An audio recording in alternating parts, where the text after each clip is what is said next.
The morning sun painted the military training facility in harsh golden light, as Colonel Marcus Reed strode across the rifle range, with the confidence of a man who had commanded respect for 30 years. His boots crunched against the gravel as he made his inspection rounds, eyes scanning the rows of weapons laid out for the annual marksmanship evaluation. Each rifle represented a soldier under his command, and Reed prided himself on knowing every man in his battalion. He paused at a well-maintained Barrett M82 sniper rifle, noting the pristine condition of the weapon. The rifle lay precisely aligned on its bipod, scope covers removed and lens gleaming in the sunlight. Someone clearly took excellent care of their equipment. Reed nodded approvingly as he continued his walk, assuming it belonged to one of his veteran marksmen, probably Sergeant Morrison or Staff Sergeant Chen. What Colonel Reed failed to notice was the small figure crouched behind the sandbags, 15 meters away, watching him through a spotting scope. Corporal Sarah Martinez had been tracking his movement for the past 10 minutes, not out of any military necessity, but simply because it was good practice. She had learned long ago that situational awareness meant everything in her line of work. Sarah was small, barely meeting the minimum height requirements for military service, with dark hair pulled back in a regulation bun, and brown eyes that seemed to catalog every detail around her. At 26, she had been in the Army for 8 years, but most people assumed she was a clerk or communications specialist. The assumption never bothered her anymore. In fact, she had learned to use it to her advantage. She watched as Colonel Reed examined her rifle with casual interest before moving on. His body language suggested mild approval, nothing more. Sarah smiled to herself. The colonel had no idea that the weapon he had just inspected belonged to one of the most accurate long-range shooters in the entire military, not just in his battalion, not just in his division, but in the entire United States Army. The 2,850-meter sniper badge, pinned to her uniform blouse, was evidence of that fact. It was a badge that fewer than 24 people in the entire military had earned, representing a confirmed kill shot at nearly 3 kilometers. The distance was so extreme that most people couldn't even see a human-sized target clearly with the naked eye, let alone put a bullet through it with surgical precision. But Colonel Reed hadn't noticed the badge. Just like most officers, his eyes had simply passed over her, without really seeing her. Sarah was used to being invisible. In many ways, it was the perfect camouflage for someone in her profession. The range was filling up now, as soldiers prepared for the morning's competition. The annual battalion marksmanship contest was something of a tradition, with bragging rights and extra leave time going to the top performers. Sarah had won it for the past 3 years, though few people seemed to remember that fact. They remembered Sergeant Morrison's second-place finish. They remembered Staff Sergeant Chen's impressive rapid-fire demonstration. Somehow, they always seemed to forget about the quiet corporal who consistently outshot everyone else. "Martinez!" The voice of Master Sergeant Williams carried across the range. "Get your gear ready. First relay starts in 10 minutes. "Yes, Sergeant," Sarah called back, checking her equipment one final time. Her rifle was already prepared, ammunition sorted and counted, shooting mat positioned exactly where she wanted it. She had been ready for an hour. Nearby, a group of male soldiers were discussing strategy for the long-range portion of the competition. Sarah caught fragments of their conversation as she made final adjustments to her scope.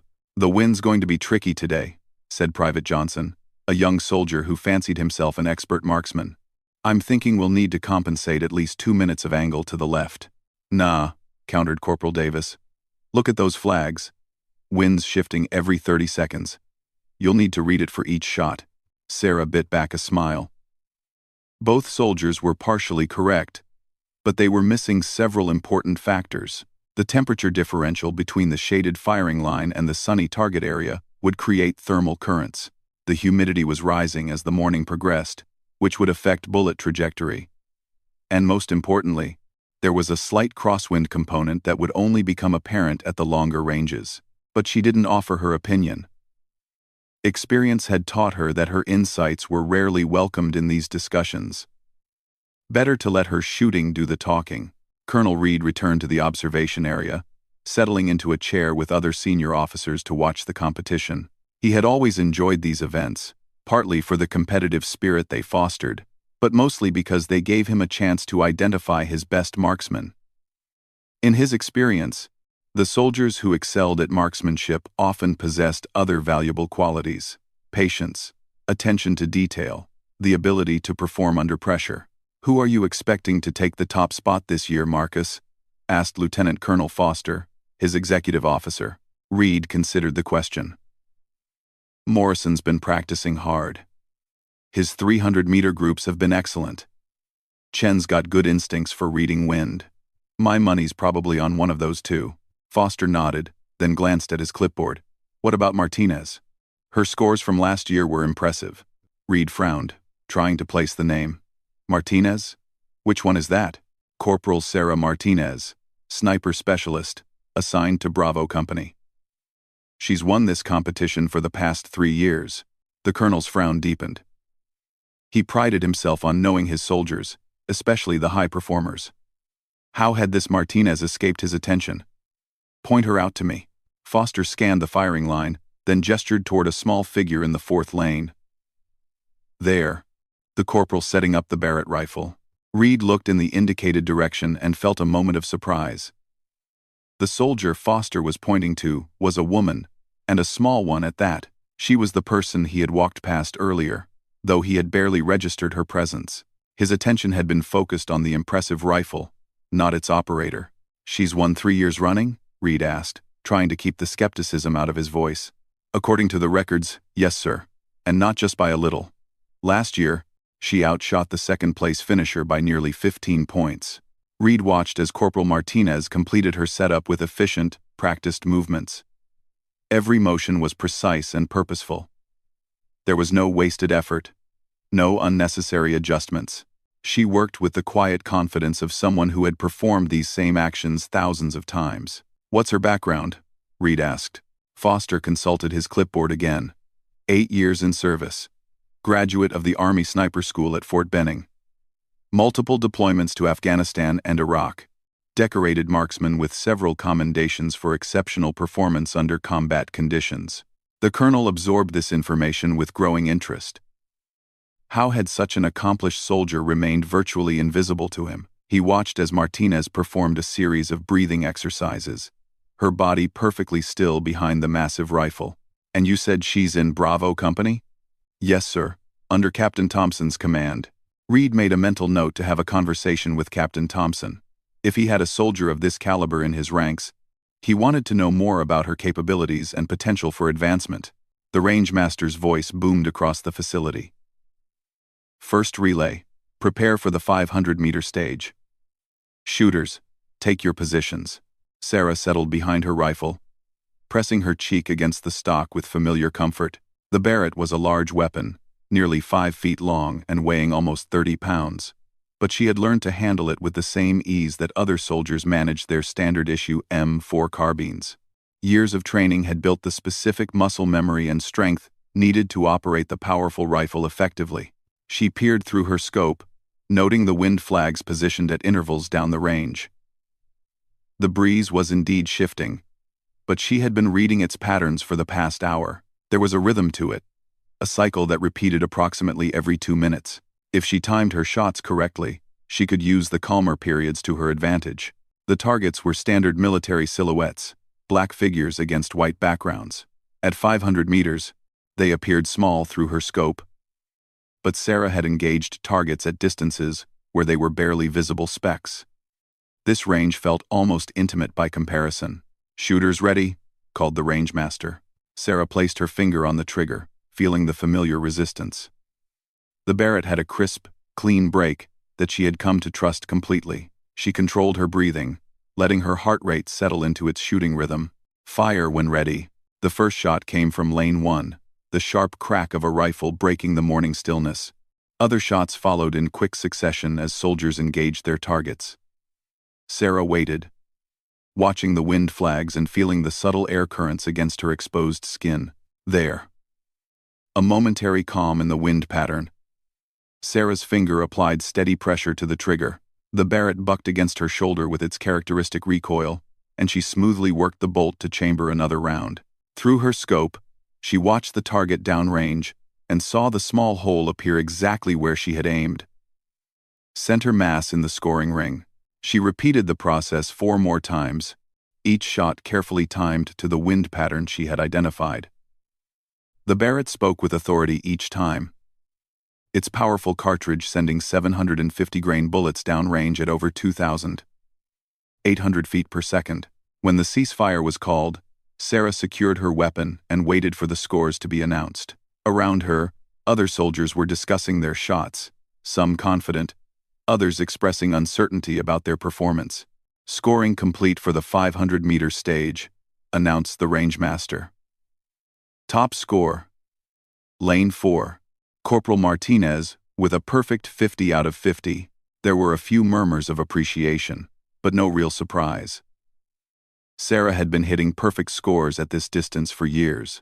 What interested her more was the 1,000-meter stage that would follow, and after that, the long-range challenge where she could really demonstrate her capabilities. Colonel Reed had been watching through binoculars and had clearly seen Martinez's performance. Every shot had been textbook perfect, hitting the exact center of the target with mechanical precision. Her shooting position had been rock steady, and her timing between shots had shown remarkable patience and discipline. "Impressive shooting," Foster commented. Reed nodded, his opinion of the small corporal beginning to shift. "Very impressive. What did you say her longest confirmed engagement was?" "I don't have that information in front of me, sir, but I believe it's quite significant." The colonel made another mental note. After the competition, he intended to review Martinez's complete service record. If her capabilities matched what he was beginning to suspect, she represented exactly the kind of asset his battalion needed for certain specialized missions. The morning progressed through the intermediate distances. Martinez continued her flawless performance, hitting perfect scores at 600, 750, and 800 meters. By the time they reached the 1,000-meter stage, she had established a commanding lead in the overall standings, but it was at 1,000 meters that her shooting truly began to separate her from the other competitors. At this distance, environmental factors became critical. Temperature variations, humidity changes, and especially wind patterns could turn a perfect shot into a complete miss. Most soldiers struggled to maintain accuracy beyond 800 meters.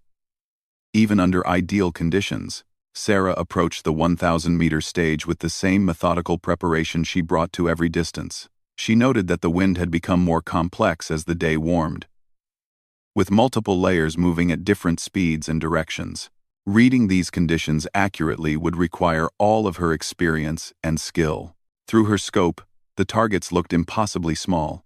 At 1,000 meters, even tiny errors in holdover calculation or wind compensation would result in complete misses. Sarah had engaged enemy targets at this distance in combat, where a miss could mean the difference between completing a mission and watching teammates die. She fired her first shot, observing its impact and making micro-adjustments to her scope. The second shot hit precisely where she intended. By her fifth and final shot, she had once again achieved a perfect score, while most other competitors were struggling to hit the target at all. Colonel Reed was no longer simply observing the competition. He was studying Corporal Martinez with the focused attention he usually reserved for mission planning. Her performance was beyond impressive. It was exceptional by any standard, and yet, somehow, she had remained largely unnoticed by the command structure. As the morning's competition concluded with the standard distances, Reed found himself looking forward to the afternoon's long-range exhibition. This was where the truly exceptional marksmen separated themselves from merely competent shooters. He suspected that Corporal Martinez was about to demonstrate capabilities that would surprise everyone present. But what Reed didn't yet know was that Martinez possessed a qualification that would shock him far more than perfect shooting at standard ranges. Pinned discreetly to her uniform, barely visible unless someone was specifically looking for it, was a small badge that represented one of the rarest achievements in military marksmanship.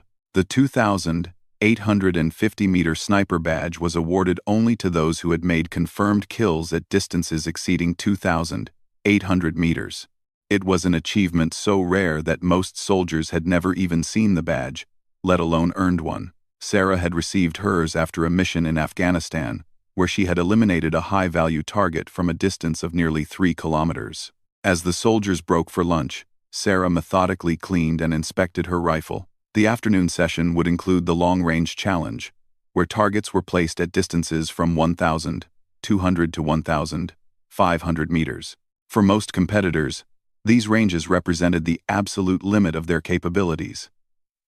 For Sarah, they were simply another day at the office.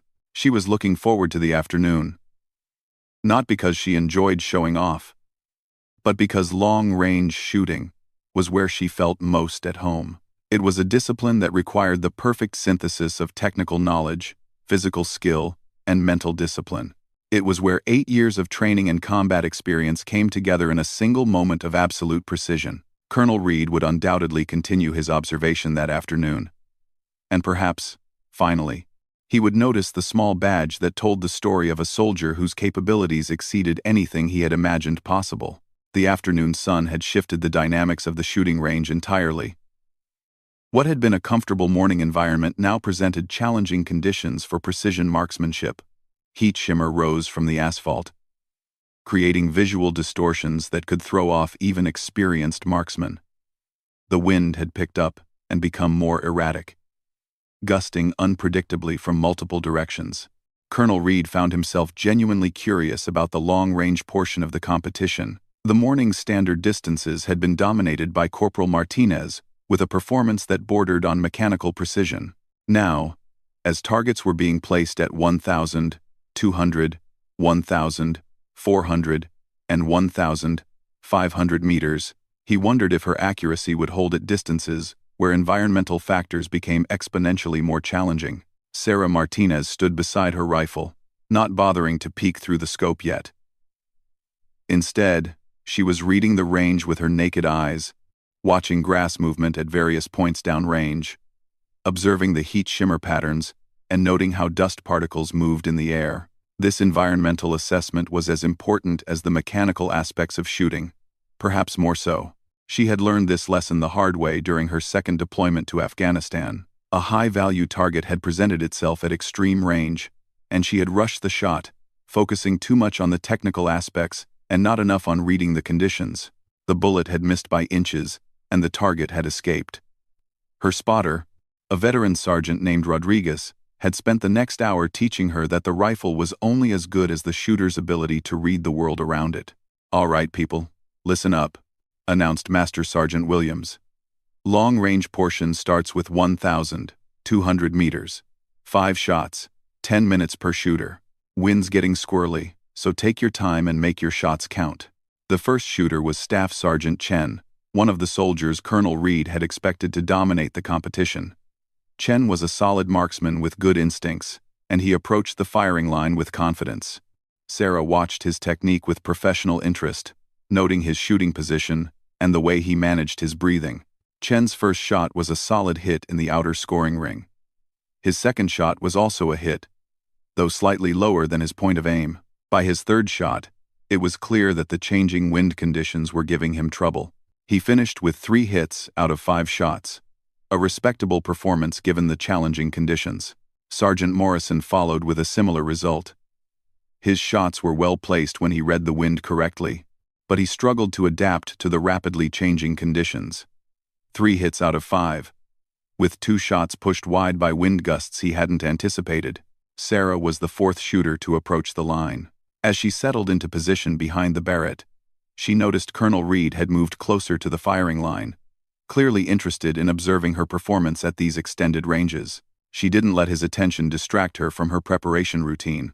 First, she checked her scope settings, confirming that her elevation was correctly adjusted for the 1,200-meter distance.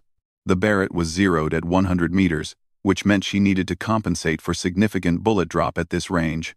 At 1,200 meters, a 750-grain bullet would drop approximately 200 inches compared to its point of aim. More challenging than the elevation adjustment was reading the wind. Sarah could see at least 3 different wind zones between her position and the target. Close to the firing line, the wind was gusty and inconsistent. In the middle distance, it appeared steadier, but was coming from a slightly different angle. Near the target, The wind flags showed yet another pattern. She fired a sighting shot, not at the target but at a reference point near it. Watching carefully how the environment affected the bullet's trajectory, the shot told her everything she needed to know about the current conditions. She made a small adjustment to her scope and prepared for her scored shots. The first shot broke cleanly, and Sarah tracked its impact through her scope. Center hit. The second shot, fired 15 seconds later during a brief lull in the wind, was equally precise. By her fourth shot, she had established a rhythm that seemed to perfectly synchronize with the environmental conditions. When she fired her fifth and final shot, she already knew the result before the target scorer called it in. Perfect score, 5 hits out of 5, all in the high-scoring inner ring. "Outstanding shooting, Corporal," said Master Sergeant Williams, though he sounded more matter-of-fact than surprised. Martinez had been turning in performances like this for years. Colonel Reed was beginning to understand that he was witnessing something special. The conditions that had challenged experienced marksmen like Chen and Morrison seemed to have no effect on Martinez. She adapted to environmental changes with an almost intuitive understanding of how they would affect her shots. The 1,400-meter stage presented even greater challenges. At this distance, the target appeared smaller. Through the scope, environmental effects were magnified, and even tiny errors in calculation could result in complete misses. Most soldiers in the battalion had never attempted shots at this range under field conditions. Sarah approached the 1,400-meter stage with the same methodical preparation. But now she was operating at distances where her combat experience became particularly relevant. She had made dozens of shots at this range during her deployments, often under far more stressful conditions than a peacetime competition. The key to extreme range shooting, she had learned, was patience. At these distances, rushing a shot was almost guaranteed to result in a miss. Environmental conditions could change between the time a shooter acquired the target and the moment they fired. Success required the discipline to wait for the right moment, even if that moment took several minutes to arrive. Sarah's first shot at 1,400 meters was a calculated risk taken during what appeared to be a stable wind condition. The bullet's flight time was nearly 2 seconds, long enough for wind conditions to change before impact. She scored a hit, but not as precisely centered as she preferred. Her second shot was better, fired after she had observed a complete wind cycle and identified the pattern. Center hit. The third shot was equally good. By her fourth shot, spectators had begun to gather behind the firing line, drawn by word that someone was making exceptional shots at extreme range. The fifth shot was fired under conditions that would have caused most shooters to wait for improvement. The wind was gusting unpredictably, and heat shimmer was making target acquisition difficult. But Sarah had identified a brief moment of relative calm and took advantage of it. The shot was another center hit. Colonel Reed was now openly impressed. Martinez had just achieved a perfect score at a distance where most soldiers would struggle to hit the target at all. But it was her shooting technique that impressed him most. She displayed none of the tension or uncertainty that usually accompanied extreme-range shooting. Every movement was controlled and purposeful. "Foster," Reed said to his executive officer, "get me Martinez's complete service record. I want to see everything. Training records, deployment history, commendations, everything." "Yes, sir. Should I have a report to you after the competition?" Reed considered this. "Not yet. I want to see how she handles 1,500 meters first."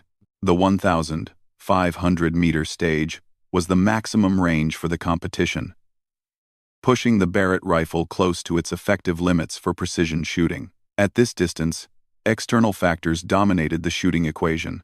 Wind effects were magnified. Temperature variations became critical. And even the Earth's rotation could influence bullet trajectory on particularly long shots. More importantly, 1,500 meters was approaching the range where shooting became as much art as science. Technical knowledge was essential. But at these distances, successful shooting required an almost intuitive understanding of how all the environmental factors worked together. It was a skill that could only be developed through extensive experience at extreme ranges. Sarah knew that most of the observers expected her performance to finally degrade at this distance. 1,500 meters was beyond the experience of almost everyone present, including most of the senior officers. What they didn't know was that 1,500 meters was well within her comfort zone. During her third deployment, she had regularly engaged targets at ranges between 1,400 and 1,800 meters. The mountainous terrain of Afghanistan often required extreme-range shots, and Sarah had developed her skills under the guidance of one of the Army's most experienced long-range instructors. By the time she returned from that deployment, she could reliably hit man-sized targets at distances that would have seemed impossible just a few years earlier. The wind conditions at 1,500 meters were particularly challenging. Sarah spent nearly 5 minutes just observing, watching grass movement, dust patterns, and heat shimmer effects. She was building a mental model of how the air was moving in 3 dimensions across the entire range to the target. When she finally fired her first shot, she had complete confidence in her hold and wind compensation. The bullet's flight time was over 2 seconds, an eternity in precision shooting. She tracked its path through her scope and watched it impact exactly where she had intended. The gathering crowd of spectators fell silent. Making accurate hits at 1,500 meters required a level of skill that few of them had ever witnessed. Sarah's composure and precision seemed almost supernatural. Her second shot was fired under slightly different conditions, requiring her to adjust both her wind hold and her aim point to compensate for a shifting thermal current. Another center hit. The third shot was taken during what she judged to be optimal conditions, and it struck virtually in the same hole as her first shot.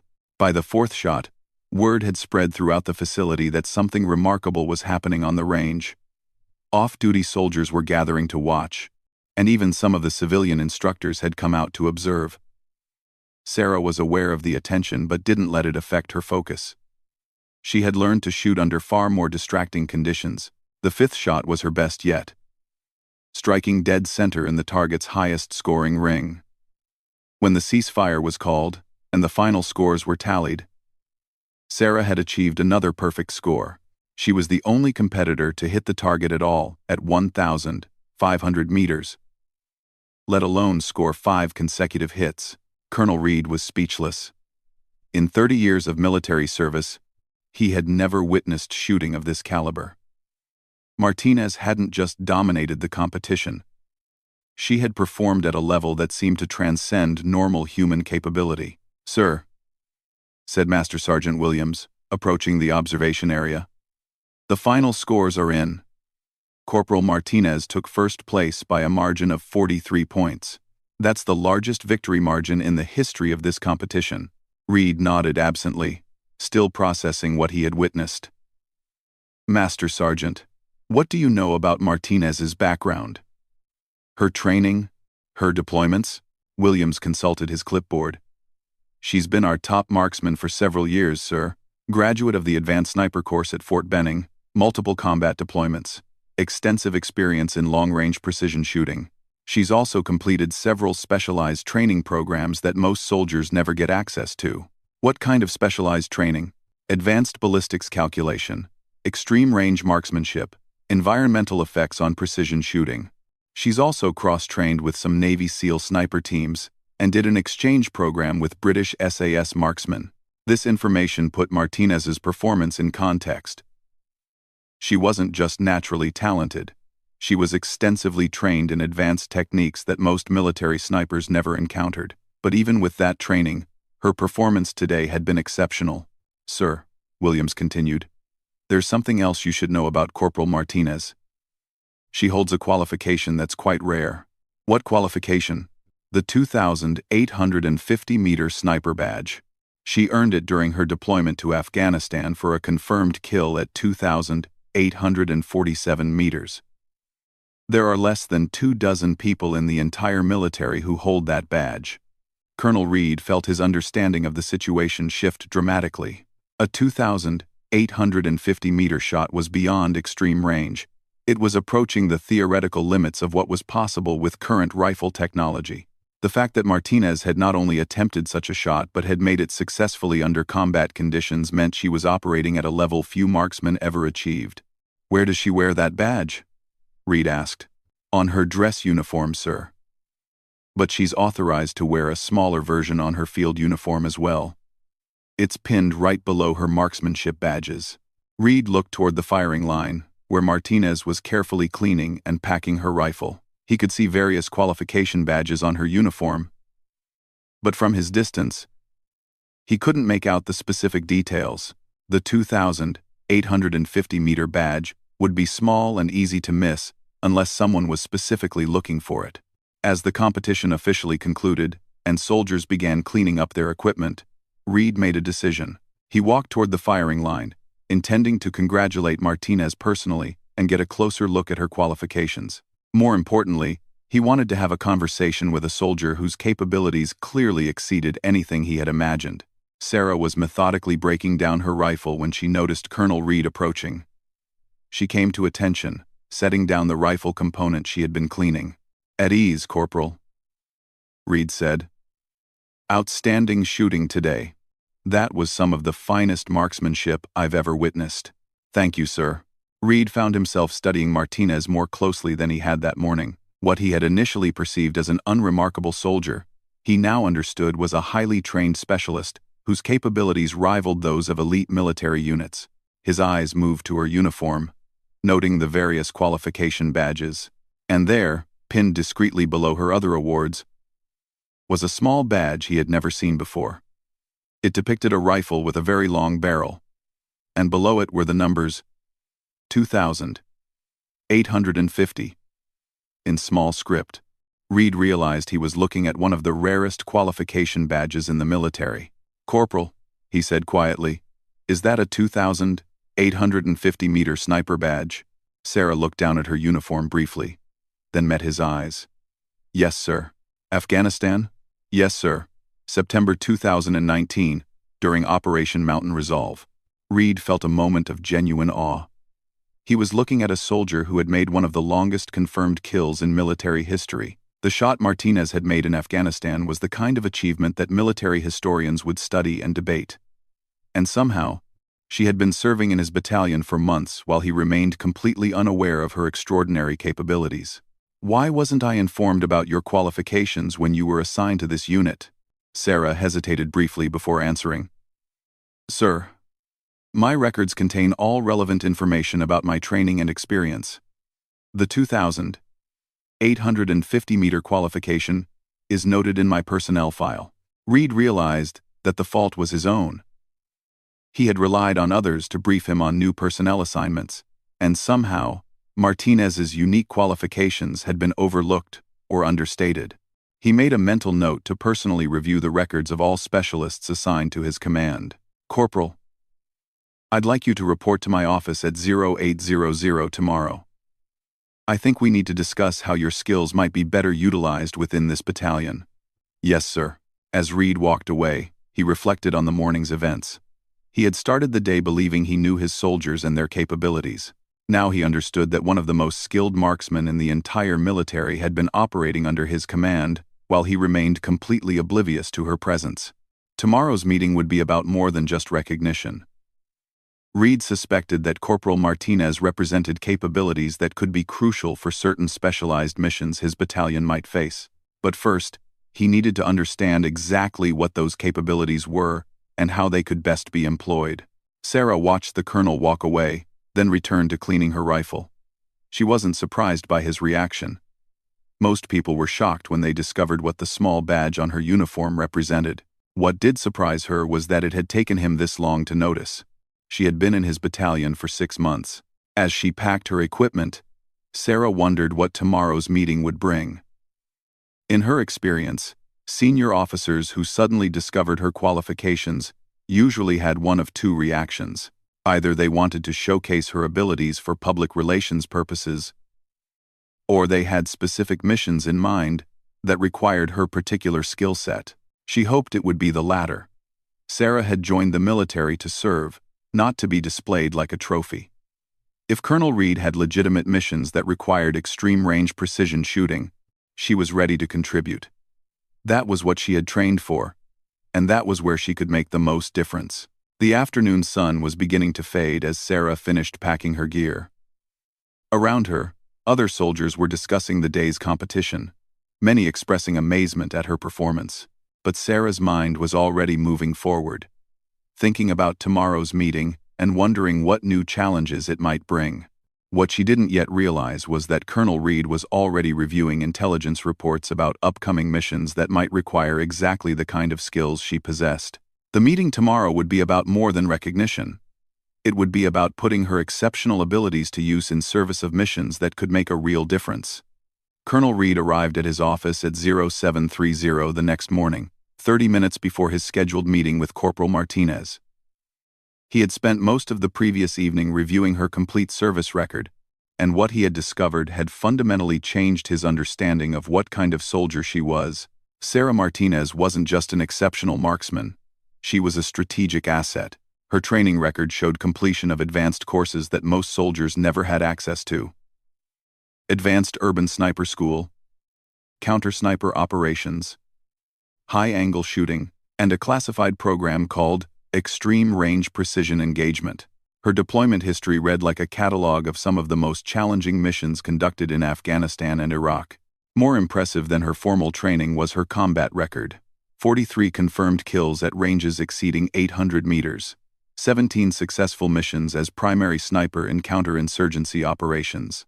3 separate incidents where her precision shooting had enabled the successful completion of high-value target missions. And that record-setting 2,847-meter shot that had eliminated a bomb maker who had been responsible for dozens of American casualties. Reed realized that he hadn't just overlooked a talented soldier. He had failed to recognize someone whose skills could be decisive in the kinds of specialized missions his battalion was increasingly being asked to conduct. The Army was shifting towards smaller, more precise operations that required exactly the kind of capabilities Martinez possessed. At exactly 0800, there was a crisp knock on his door. "Enter," Reed called. Corporal Martinez stepped into the office, came to attention, and saluted. Corporal Martinez, reporting as ordered, "Sir." "At ease, Corporal. Please, have a seat." Reed gestured to a chair across from his desk. As Sarah sat down, he noticed that she moved with the same economy of motion she had displayed on the rifle range. Every action was purposeful and controlled. "Corporal, I spent considerable time last night reviewing your service record. I have to admit, I was not adequately informed about your qualifications when you were assigned to this battalion. That's my fault, and I apologize for not recognizing your capabilities sooner." "No apology necessary, sir. I'm here to serve in whatever capacity you need." Reed appreciated her directness. No complaints about being underutilized, no attempt to make him feel worse about his oversight. Just a simple statement of readiness to do whatever job was required. "I want to discuss your role in this battalion moving forward. But first, I'd like to understand something. Yesterday's shooting performance was exceptional, even by the standards of someone with your qualifications. How do you maintain that level of skill?" Sarah considered the question carefully. "Sir, precision shooting is a perishable skill. I practice regularly, usually before dawn when the range is available. I also spend time studying ballistics, environmental factors, and new techniques. The fundamentals have to become automatic. So when conditions are challenging, I can focus entirely on reading the environment." "How often do you practice?" 6 days a week, sir. Usually an hour of dry fire practice, and live shooting when ammunition allocation permits. I also run calculations for theoretical shots at different ranges and conditions. It keeps the mental side sharp." Reed was impressed by her dedication. Most soldiers practiced their core skills regularly, but few showed this level of commitment to continuous improvement. "What about equipment? Is the Barrett rifle you used yesterday your assigned weapon?" "Yes, sir. It's been modified with a few improvements that increase accuracy and reliability. Nothing that violates regulations, but small adjustments that help maximize the rifle's potential." "What kind of modifications?" "Upgraded trigger system for a cleaner break, custom barrel bedding for better consistency, and a modified stock that fits my shooting position better.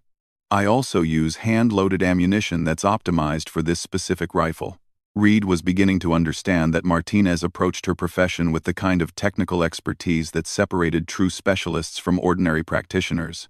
She wasn't just following standard procedures, She was constantly working to improve her capabilities. "Corporal, I'm going to be direct with you. This battalion may soon be tasked with missions that require precisely the kind of skills you possess. Long-range precision engagement in challenging environments, possibly in urban settings with significant collateral damage concerns. How would you feel about taking on that kind of responsibility?" Sarah's expression didn't change, but Reed detected a subtle shift in her attention.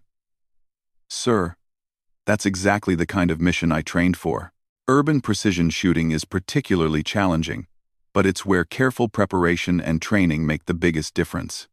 The missions I'm referring to would likely involve high-value targets in populated areas. The margin for error would be essentially zero. Are you confident in your ability to operate under those conditions?" "Yes, sir. I've conducted similar missions during my deployments. Urban shooting presents unique challenges, but they're manageable with proper planning and equipment." Reed pulled out a classified folder that had been delivered to his office that morning. "I'm going to share some information with you that's sensitive. There's an ongoing operation that may require a precision engagement at extreme range in an urban environment. The target is a high-value individual who's been orchestrating attacks against American forces. Intelligence suggests he'll be accessible for a limited window, but the shot would be complex." Sarah listened without comment as Reed described the preliminary mission details. The target would be in a building approximately 1,600 meters from the nearest feasible shooting position. The environment would be urban, with multiple wind patterns created by buildings. There would be civilians in the area, making precision absolutely critical. "The mission is still in the planning stages," Reed continued. "But I wanted to know if you'd be interested in being part of the assessment team. We need someone with your expertise to help determine if this kind of engagement is even feasible." "I'd be honored to contribute, sir." "When would you need the assessment?" "The planning meeting is scheduled for 1,400 today. I'll have you assigned to the mission planning team temporarily. You'll report directly to me on this matter." Reed paused, then continued. "Corporal, I also want to discuss your career progression. Your current rank doesn't reflect your capabilities or experience. Have you considered applying for promotion to sergeant?" Sarah had been wondering when this conversation might happen. "Sir, I've been eligible for promotion for over a year. I wasn't sure if my current assignment allowed for advancement." "It absolutely does. In fact, given your qualifications, you should probably be at least a staff sergeant. I'll be initiating paperwork for your promotion to sergeant immediately, and we'll develop a timeline for further advancement." This was more progress than Sarah had seen in years, not because she was particularly ambitious, but because rank often determined what kinds of missions and responsibilities she could be assigned. Higher rank meant access to more challenging and meaningful work. "There's something else," Reed continued. "I think you're being underutilized in a standard infantry role. Have you ever considered transitioning to a special operations unit? Your qualifications would make you competitive for Rangers, Special Forces, or even more specialized units." Sarah had actually considered this possibility several times during her career. "Sir, I've thought about it, but I've been focused on developing my current skills rather than pursuing new assignments.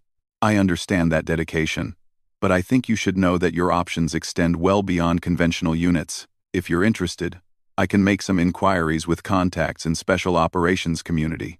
The conversation was moving in directions Sarah hadn't expected.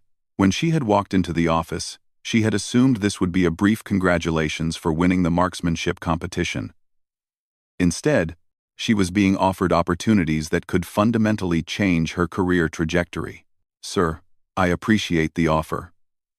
Right now, I'm most interested in contributing to missions where my skills can make a difference. If that leads to special operations opportunities, I'm open to exploring them." Reed smiled. This was exactly the kind of response he had hoped for. Martinez was focused on mission accomplishment rather than personal advancement. That mindset was exactly what special operations units looked for in potential candidates. "All right, Corporal. Let's start with the mission planning session this afternoon. Depending on how that goes, we'll discuss longer-term opportunities." Reed stood, indicating that the formal portion of the meeting was concluded. As Sarah prepared to leave, Reed had one more question. Corporal, yesterday morning when I walked past your rifle during my inspection, you were watching me through a spotting scope. Why? Sarah paused at the door. Sir, situational awareness. I was practicing tracking movement and reading behavior patterns. It's a skill that's useful in tactical situations. You were treating my inspection as a training exercise? Yes, sir. Training opportunities are everywhere if you look for them. Reed nodded, impressed once again by her professional mindset. After Sarah left, he sat back in his chair and reflected on the conversation. He had started this meeting intending to recognize a talented soldier. Instead, he had discovered that his battalion possessed capabilities he hadn't even known existed. The mission planning session that afternoon would be interesting. Reed suspected that Martinez would bring insights and options that the planning team hadn't considered. More importantly, her assessment of the mission's feasibility would probably determine whether the operation moved forward. At 1,400, Sarah found herself in a secure conference room with the battalion's senior staff and several intelligence specialists. Maps and satellite photographs covered the table, showing the urban area where the potential mission would take place. As the only enlisted soldier present, she might have felt intimidated, but the technical nature of the discussion was exactly the kind of problem-solving she enjoyed. Major Stevens, the operations officer, briefed the tactical situation. The target appears in this building approximately twice a week, usually for meetings that last 30 to 45 minutes. Our best shooting position would be here.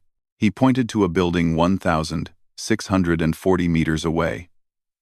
But the angle creates several complications. 1. Quote, Sarah studied the satellite imagery and topographical data. The shot would be challenging, but not impossible. The urban environment created wind patterns that would be difficult to predict, and the angle required shooting slightly downhill, which would affect bullet trajectory. Corporal Martinez, said Colonel Reed, what's your assessment of the feasibility? Sir, the range is well within my capabilities. The primary challenges will be reading wind conditions in the urban environment and accounting for the downward angle. I'd want to conduct on-site reconnaissance to observe actual wind patterns and identify the best firing position within that building. What about environmental factors? Asked Captain Thompson. Temperature and humidity will be manageable. The bigger concern is the heat shimmer created by the urban environment, especially during afternoon hours. Early morning would provide the best shooting conditions. How long would you need to prepare for a shot like this? Reed asked. Sir, assuming I could get to the position the night before and observe conditions for several hours, I'd be confident in making the shot. I'd want to verify my equipment against a known target at that specific range beforehand. Major Stevens looked skeptical. Corporal, we're talking about a precision shot at over 1,600 meters in an urban environment with minimal margin for error. Are you absolutely certain this is achievable? Sarah met his gaze directly. Sir, I've made similar shots under combat conditions. With proper preparation and optimal environmental conditions, I'm confident in the mission's success. The room was quiet as the officers absorbed this assessment. Reed could see that Martinez's confidence was based on experience rather than bravado. She had clearly analyzed the tactical problem and concluded that it fell within her capabilities. All right, Reed said finally. I want you to develop a detailed plan for this engagement. Include equipment requirements, positioning, timing, and contingency options. We'll review it tomorrow and decide whether to forward the recommendation to higher headquarters. As the meeting concluded, Reed realized that his battalion was about to contribute to a mission that could have strategic importance. More significantly, he now understood that Corporal Martinez represented exactly the kind of specialized capability that modern military operations required. Over the following weeks, Sarah's role in the battalion changed dramatically. She was assigned to the intelligence section as a specialist consultant for precision engagement missions. Her promotion to sergeant came through quickly, and Colonel Reed had initiated the paperwork for her advancement to staff sergeant. More importantly, word of her capabilities had reached higher levels of command. Requests were coming in for her to assess other potential missions and Reed had received inquiries from special operations units about her availability for joint training exercises. The mission she had planned was ultimately approved and executed successfully. Sarah's 1,640-meter shot had eliminated a high-value target whose removal significantly disrupted insurgent operations in the region. The success of the mission had brought recognition not just to her, but to the entire battalion's capabilities. 6 months later, Sarah received orders for assignment to a joint special operations task force. The transfer represented the kind of career opportunity she had never imagined possible. Colonel Reed had personally recommended her for the position, describing her as one of the finest precision marksmen in the Army and an asset capable of decisive impact on high-priority missions. On her last day with the battalion, Reed called her into his office for a final conversation. "Sergeant Martinez, I want to apologize again for not recognizing your capabilities sooner. You could have spent your entire assignment here without anyone understanding what you were capable of. Sir, everything worked out as it should. The missions we accomplished together were important, and they led to opportunities I wouldn't have had otherwise. What's your assessment of the new assignment?" "I'm looking forward to it, sir. The mission requirements match my training, and I'll be working with people who understand the capabilities we bring to complex operations." Reed shook her hand as she prepared to leave. "The Army is fortunate to have soldiers like you, Sergeant. Make the most of this opportunity." As Sarah walked out of the battalion headquarters for the final time, she reflected on how much had changed since that morning on the rifle range. A simple marksmanship competition had led to recognition, meaningful missions, and career opportunities she had never expected. But more than the personal advancement, she was satisfied that her skills had been put to use in ways that made a real difference.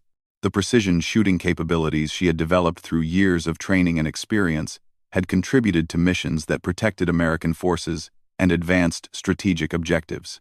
Colonel Reed had learned something valuable as well. The experience with Martinez had taught him to look more carefully at all his soldiers, to understand that exceptional capabilities might be present in unexpected places. He had implemented new procedures for reviewing the qualifications of assigned personnel, ensuring that no other specialist would remain underutilized due to oversight.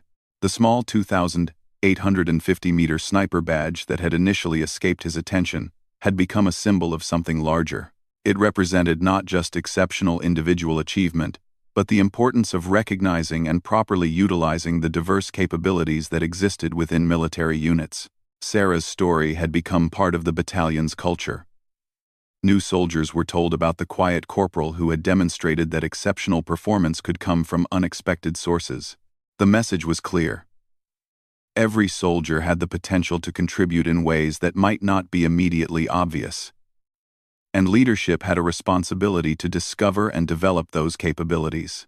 In the end, the colonel's walk past her rifle that morning had led to far more than either of them could have anticipated. It had become a lesson in the importance of truly seeing the people you lead, understanding their capabilities, and providing opportunities for them to excel in service of important missions.